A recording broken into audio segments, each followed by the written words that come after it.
Hey everybody, welcome to the Jimmy Dore Show. We got a full house here. We got the miserable liberal, Ron Placone. Graham Elwood is here with us from the Comedy Film Nerds. Hi, Graham. Hey, Jimmy. How you doing? So listen, let's... I just want to talk about the Russia thing that's been going on, right? So you know how we feel about it here at the Jimmy Dore Show, is that... it's a big distraction that's being implemented by the Democrats and the establishment to distract us from the real problems of our country and the real problems that were inside the Democratic Party and their last campaign. So because they do stuff like this, they've been reporting stuff like this is from CNN, and at the top it says Intel analysis shows Putin approved election hacking. That's what it says. The Intel analysis shows Putin approved election hacking. That's what it says. But if you look at the end of the article, because most people only read headlines, but if you go all the way down to the end of the article, at the bottom it says, but neither of the sources said they knew of specific intelligence that directly ties Putin to the attack. So that's the kind of shit that's been going on for months now, since the election. This has been going on. This kind of reporting rumor. It doesn't even rise to the level of an accusation, which is what Richard Engel said on Rachel Maddow's show. And then Rachel Maddow responded with, well, it doesn't have to be true to blackmail you. And she brushed it under the rug and kept reporting that bullshit, right? And, here is Chuck Todd, America's #1 newsman. And... He is. And so here he's interviewing... Does intelligence exist that can definitively answer the following question, whether there were improper contacts between the Trump campaign and Russian officials? We did not include any evidence in our report, and I say our, that's NSA, FBI, and CIA with my office, the Director of National Intelligence, that had any reflection of collusion between members of the Trump campaign and the Russians. There was no evidence of that included in our report. I understand that, but... So no... I understand what you just said, but I need to keep asking you questions until I get the answer that I need. Yeah. I understand that. I'm not done fishing. I'm not... I need to try to get you to paint yourself into a corner so I look like I got you. Listen, I'm going to keep pushing this false narrative. Can you at any point confirm it? Ready? Here we go. Here's more Chuck Toddy.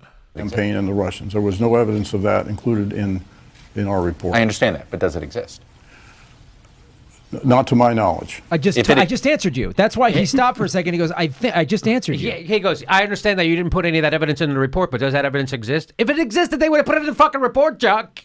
What do you think? No, it does exist, but we left it out. The guy that was under the Obama administration was like, we kept it out. Yeah, we decided to keep that info out. The stuff, yeah, that evidence, we don't like evidence. We like conjecture. Okay, let's watch that again. This is fantastic. Not to my knowledge. If it existed, it would have been in this report. This could have unfolded or become available in the time since I left the government. But at the time, we had no evidence of such collusion.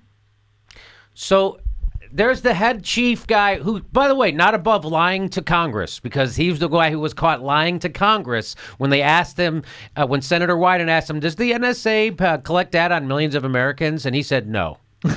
And so he knew he was lying. Everybody knew he was lying, and they got caught lying. But again, if you lie in aid of the establishment, there's never a problem. So there's no problem, no problem. So here's the article. It says Rolling Stone has this article out. It says why the Russia story is a minefield for Democrats and the media. Russia scandals have bloodied the Trump administration, but it carries dangers for those reporting it. Huh? What? What could those? Well, here we go. If there's any truth to the notion that the Trump campaign colluded with the Russian state to disrupt the electoral process, then yes, what we're seeing now are the early outlines of a Watergate-style scandal that could topple the presidency. Could. But it could also be true that both the Democratic Party and many leading media outlets are making a dangerous gamble. And you know that's important because it's in red. Betting their professional and political capital on the promise of future disclosures that may not come. We have to remember that the unpopularity of the press was a key to Trump's election. Journalists helped solve the billionaires' accessibility problem by being a more hated group than the arrogant rich. So keep this all in mind. It's all interesting. Trump has people believing he shares a common enemy with them, the news media. When we do badly, he does well. So when the news media falls down on and they report conjecture and rumors, and they report things as fact that they actually admit at the bottom of an article that has no correct fact to correlate to it. When they do things like that, it hurts their credibility. It helps Trump. Wait a minute now. This is you're saying that this media that had Donna Brazile feed answers to Hillary is going to do something dumb, Jimmy? I find that hard to believe. I don't know. I mean, I was reading this article while the TV had an empty podium from Trump campaign on. That's what they do. They prop up. This is what. So anyway, let's keep going. Trump calls us enemies of the people, meaning the reporters who purvey fake news, together with what vile ex-CNN turncoat Luke Dobbs calls the, quote, global corporatists who own the major media companies. We are said to comprise the opposition party.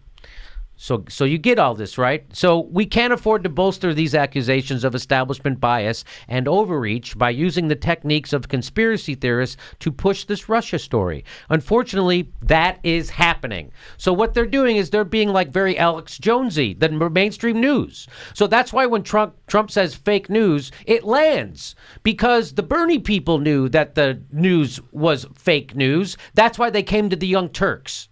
That's why we have a following, because people watch the mainstream news, cover a story that they're already familiar with. They see that they're distorting the real story, and that's why when Trump calls them fake, it lands, because the mainstream news media is full of shit. And they are here, as Chomsky tells us, to forward the establishment narrative. That's what they're doing. And that's why when they report all this crap about Russia that doesn't have any evidence, James Clapper just told us none. And that was as of January 20th when he left.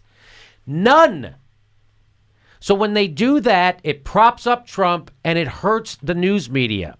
So and this is what's happening right now. For instance, this is great.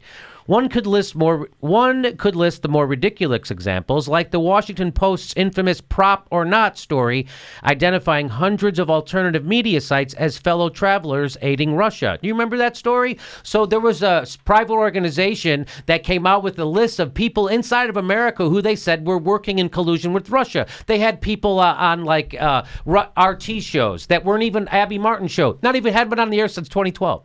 So they had all this list, and then they wouldn't say who they were, meaning that organization wouldn't list who they were. They would just say, this is the name of the organization. Who's a member? We're not telling you. So, and then there was this other thing, or the Post's faceplant over a report about a hacked utility in Vermont. So let's go to this other first story first. So here's the Washington Post. It says, by the way, I love the Washington Post. They now have this thing, democracy dies in darkness. That's their new thing. And they should have right over, by the way, the CIA gave us a contract for $600 million, worth twice as much as we paid for this paper. And they never tell you that when they're reporting stories on the CIA. I mean, they don't tell you that loud enough or often enough. So wait a minute. When did the CIA give them $600 million? Just so I know. A year ago? 2 years ago? They have, or maybe it was 2 years ago. They have a deal. I don't know. Google it. They have a deal. The CIA gave $600 million to Jeff Bezos so that they could build a cloud information thing for them that was secure. I'm pretty sure that's twice as much as they paid for the Washington Post, that Bezos paid for it. And now all this CIA propaganda, deep state stuff that they're doing to undermine Donnie Tanahan's, because there's a battle going on between the deep state and Donnie Tanahan's. And so they report the stuff, the CIA stuff, says as fact. Why? I don't know. Maybe because they're getting $600 million from the fucking CIA. That might have something to do with it. I don't know if it does. It might. It was in 2013. So 2013, Jimmy. They got that deal. Wow. 2013. So you remember this story? So the Russians' propaganda effort helped spread fake news during election. So this was that story that outlined all the people in the United States that were working in collusion with But guess what? So now if you go to that story, they never took it down. They have an editor's note. Now that story's been debunked, they printed bullshit. And then enough people complained about it, it now comes with this editor's note. And do you want to know what this says? It says, the Washington Post on November 24th published a story on the work of 4 sets of researchers who have examined what they say are Russian propaganda's efforts to undermine American democracy and interests. That's the story that they were reprinting. One of them was Prop or Not, a group that insists on public anonymity. Prop or not, they're anonymous. They get to call out people who they say are in collusion with Russia, and they get to do it anonymously. That's bad reporting. Which issued a report identifying more than 200 websites that, in its view, wittingly or unwittingly published or echoed Russian propaganda. A number of those... Remember, this is the editor's note to the fucking article. It's an article itself. A number of those sites have objected to being included on Prop or Not's list, and some of the sites, as well as others not on the list, have publicly challenged the group's methodology and conclusions. The Post, which did not name any of the sites, that's also not true, does not itself vouch for the validity of Prop or Not's findings, but we're going to fucking print it. But we're printing it. So we're not vouching for this stuff, and we're not claiming it, but we are printing it. And you printed it first, uncritically. And you only put this editor's note in after. Okay. Since publication of the Post story, Prop or Not has removed some sites from its lists. Oh, thanks. So that's Washington Post trying to distance themselves from a story they published, saying, oh, no, we published their story. That wasn't us reporting it. We were just reporting the reporting. And here's the other story. You know what, Jimmy? I just want to say that I think the Washington Post should just say democracy is dead. Yes. Yeah. That's what it should say. And we helped. Mm-hmm. Hey, remember in the run-up to the Iraq War? Remember how critical we weren't? This is the other story.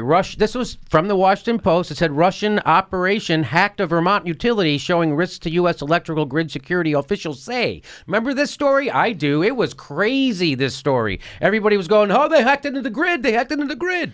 Now, if you go back, because democracy dies in darkness, if you go back to read this story now on the web, it comes with another editor's note. Oh, what is that editor's note said? It says an earlier version of this story incorrectly said that Russian hackers had penetrated the U.S. electrical grid. Authorities say there is no indication of that so far. We just went ahead and printed it anyway. Some fucking red baiting, some scary McCarthy shit. We did it. We just did it anyway. But turns out there's really isn't any indication of that so far. But we're still going to keep the story. Well, they keep the so far on there. That's exactly. Always put the so far. So right. Just think, Jimmy, it might be a little. Some would say there might be something later. There's no critical fact that there's a fire in this building yet. Just in case I feel warm. So this article goes on. There was a Russian cybercrime arrest story that multiple outlets incorrectly suggested was linked to last year's election, or the bizarre series of stories about Russia-linked murders around the world that are supposedly connected to this tale. Here's from the New York Times. Trump campaign aides had repeated contacts with Russian intelligence. Glenn Greenwald at The Intercept noted the similarity between these latter tales and early Clinton paranoia. Yep, they were doing the same thing. All of this noise matters. The pop culture realm is filled with bits like the SNL Santa Putin routine, the New Yorker's Cyrillic cover of the promiscuous use of terms like Siberian candidate. So they're pointing out that this kind of crap is now ubiquitous in the culture, in the media culture. From Saturday Night Live to the New Yorker, they're all doing it. Even the DNC chief, Tom Perez, got into the act with a tweet about Trump's weekly address. Watch this. Look at this. He says, he retweets Reince Priebus, who gives a link to the president of the State of the Union address, right? Isn't that, don't miss President of the United States weekly address at 11 a.m. So and then Tom Perez retweets it saying, translating from the original Russian and everything. First of all, that's fucking xenophobia. There's Russian speakers in America. There are people who are American citizens who speak Russian. So now we're supposed to be, should we be suspicious of them because they're Russian? That's xenophobia, jagoff. Sorry, go I ahead. was just gonna say. So then, if they're so dangerous, are we gonna start banning Russians from coming into this country? I think we should have a ban on them We should. in the airports. I got to say this right now. I don't like Tom Perez using the color red. Anybody else? Yeah, atta girl. He's in on it. He is in He's on in it, on I it bet. now. That's he's doing that to throw the dogs off the scent. He's a red. Oh, line them up. So that story not only didn't explain whether the contacts were knowing or unknowing, it also brought up a host of other dots in the Russian narrative for the reader to connect. For instance, the Times mentioned the bizarre and unverified dossier prepared by Christopher Steele. Whether the Steele material was in any way connected to the contacts to which the Times referred was unclear, but the paper plowed ahead, writing, "The dossier contained a raft of allegations." A raft of allegations, unsubstantiated claims that the Russians had embarrassing videos that could be used to blackmail Mr. Trump. The FBI has spent several months investigating the leads in the dossier, but has yet to confirm any of its most explosive claims. So again, none of this stuff has been confirmed. None of this. In the Exton case, we could just skip through before, but here I will actually cover this one last thing. In the Exton case, whether the investigation involved a potential Logan Act violation or election fraud or whatever, the CIA, FBI, and NSA had the ability to act both before and after Donald Trump was elected. So why haven't they acted? Right. Why, if this is all happening, why aren't they doing something and acting? Well, but they didn't, and we know why, because James Clapper, that video I showed you at the top of this, just told us they didn't have any evidence to go on. None. It wasn't included in the report. Chuck Todd said, but does the evidence exist? No, it doesn't. That's why it's not in the report. And that's what they're saying right here. So they keep doing all this stuff, and they never acted on any of these because they don't have any evidence of it. Yet. So Yeah, well, yeah. so Oh, far, so far. Jimmy. Come on. That's so funny you keep saying that. Hypothesize for a moment that the scandal here is real. But in a limited sense, Trump surrogates have not colluded with Russians, but have had contacts and recognize their political liability, and they lie about them. Which they've done. Investigators then leak the true details of these contacts, leaving the wild speculation to the media and the internet. Right? That's what's happening. Oh, Trump, somebody from his cabinet had contact with a Russian. I bet they were talking about it in America. Trump is enough of a pig and a menace that it's easy to imagine doing this and not feeling terribly sorry that your leaks have been overinterpreted. Yes. If that's the case, there are big dangers for the press. If we engage in New York Times style gilding of every lily that leakers throw our way, and in doing so build up a fever of expectations for a bombshell reveal, but then there turns out to be no bombshell reveal and no conspiracy, Trump will be pre-inoculated against all criticism for foreseeable future. So, again, all this Russia stuff, if this comes out to be bupkis, he will then be pre-inoculated against future shit that he actually has done. Because now the media and the press has been even more discredited because what they've been doing is propaganda. Right? So let me throw it over to you guys. Any comment on this? Let me show you one more really crazy thing. This is from the Hillary Clinton campaign. And if you look down here, it says this is their summary. This is from 2015. So it says down here, and I'm going to read this thing to you down here. It says, this is their assessment of Hillary Clinton, her own campaign. Secretary Clinton's top vulnerability tested in this poll is the attack that claims as Secretary of State she signed off on a deal that gave the Russian government control over 20% of America's uranium production. After investors in the deal donated over $140 million to the Clinton Foundation. Great foundation. It's doing great work. Doing great work. This is from the internal document from the Clinton campaign. They're saying her biggest vulnerability is that she's tied to Russia. Not only Russia, but selling uranium to them and taking $140 million. That's what this is before all this crap started. They knew Hillary had this vulnerability. Sounds to me like they just started to invent stuff then to throw the dogs off. Well, that's exact classic what you would do. You accuse someone else of the thing you're doing. And here's the rest of it. It's $140 million to the Clinton Foundation. half of all likely voters, 53%, are less likely to support Hillary Clinton after hearing the statement. So if people found out about that, 53% of the country said based on that, they were less likely to vote for her. So just keep all this in mind. So you feel like you're being duped. Did you know this about Hillary Clinton? We've talked about it on this show before. But this almost never gets talked about in the mainstream press, almost ever. Have you heard about that in the mainstream press, Graham? There was you read the press all the time. You're up on stuff. Yeah, I heard about. I had to dig. Somebody sent me a link to the New York Times article from like 2013 or 14 about this uranium sale through the Clinton Foundation. But again, that was put in the New York Times, and then that was it. Like, it was reported once, and they just sort of made some connections and then backed away. They have evidence, and they didn't. They're making more connections with less evidence now to Trump than this is definitive evidence. And I'm trying to figure out what is the whole Russian thing about? What is the end game? Why are we going through this? And the only thing that I can come to a conclusion on, and I did a video about this, is the Soviet Union has two exports, oil and weapons. And I think that's why all of Trump's cabinet is climate change deniers.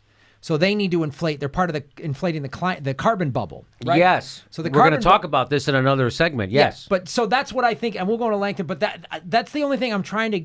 And like you say, there's a fight within the deep state. So it's just like, is this really the only thing I'm trying to understand? Is it like a bunch of giant corporations? Is this like a turf battle, like two rival street gangs fighting it out, and this is how they're doing it? I just can't make sense of what is happening. I'm sure this has to do with the military-industrial complex, oil and gas, and Clinton's campaign that wanted to distract. So I think it's got a lot to do with a lot of that. And what the whole point of this segment is that if all this stuff turns out to be bupkis, which it has turned out to be so far, that this will inoculate Trump with his supporters to legitimate attacks. And you should be upset with the press. They're not talking about what they should be talking about. And that's why people get their news from YouTube.